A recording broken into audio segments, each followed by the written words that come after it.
I'm Alex from accompanying, and this is our instructions for making sourdough starter. We love to make sourdough bread around here. You can find our video for that whole process down below. But before you start baking bread, what you really need is a starter. Making a sourdough starter doesn't require any special ingredients. You actually just wait for the yeast and the bacteria that's already present in the air, in the flour, to come alive and start fermenting away. So making the starter is a 5-day process. You can find a link below that has all the recipe with the ingredients and the exact amounts, but it's really simple. I'm going to tell you right here.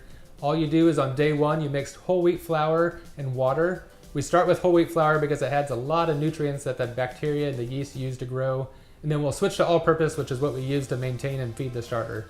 So after a day, you're going to look at it. It's going to be just a little bit bubbly, but not too crazy. You throw out some, you mix in some more flour and water, wait another day. At the end of 5 days, you're going to have a really bubbly, active starter. It's going to look like this, and you're going to be ready to go for making bread.